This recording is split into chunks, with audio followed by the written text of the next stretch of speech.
ఈ రోజున చైత్రగా భరతుడు పుష్యమైన నక్షత్రమందు లక్ష్మణ శత్రుఘ్నులు ఆశ్లేష నక్షత్రం మనం ఆచరించుకుంటూ ఉన్నాం.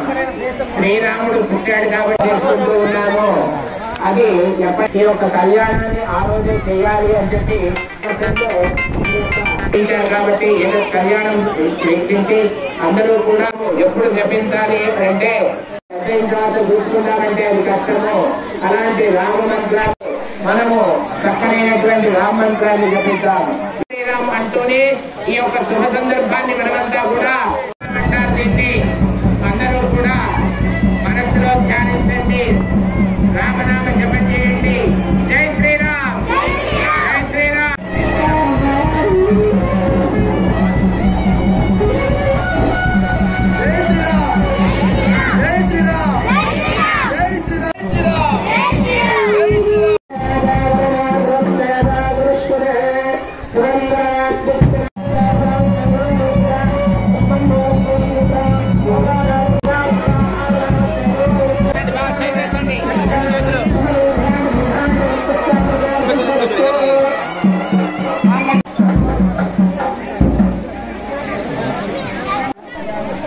రాముల వారి యొక్క నామము ఎవరికి అనేటువంటి దాన్ని ఒక చక్కనైనటువంటి పద్య సుధారస రుచి ఎల్ల వాణీశవంజ శర్వాణియరూయ పదరజోలవ మహత్వం వెల్ల ఏడుతో విరిచినటువంటి బాణము దెబ్బ ఎవరికి గొప్ప అనుకున్నప్పుడు పరశురాముడు వచ్చి గొప్ప రాముడి యొక్క ఆశ్రిత గుణము అంటే ధర్మ గుణము ఎవరి నిఖిల మహిమల్లా నేమిరు. జై శ్రీరామ్, జై శ్రీరామ్.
పెండెళ్లలో బాల కథ దాగి ఉన్నది.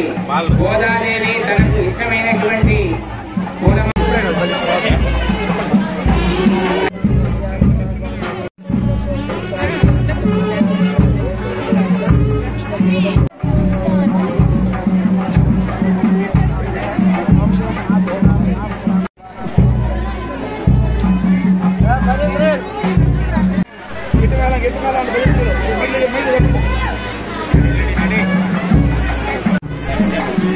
ఆంజనేయ సమేత సీతారామ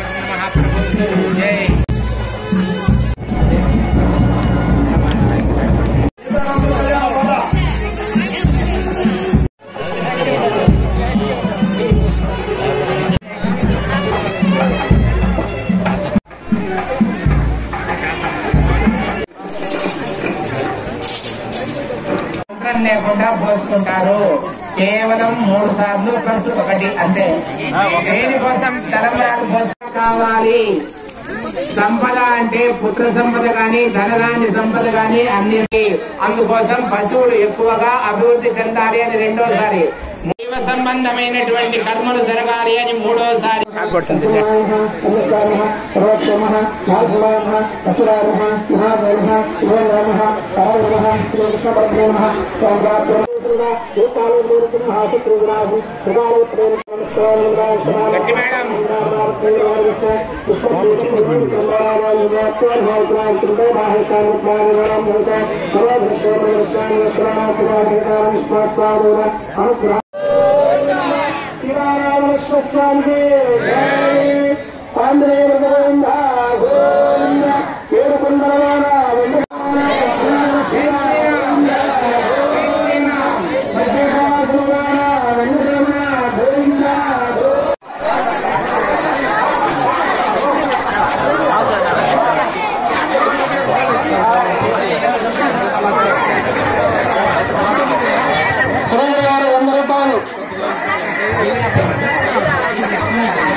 అన్నదానానికి ఇబ్బందిగా ఉన్నదా? కింద బయలుదేండి, అన్నదానానికి ఇబ్బందిగా ఉన్నదా? రామకృష్ణ గారు 100 రూపాయలు, 50 రూపాయలు. సురేష్ గారు 101 రూపాయలు. బైక్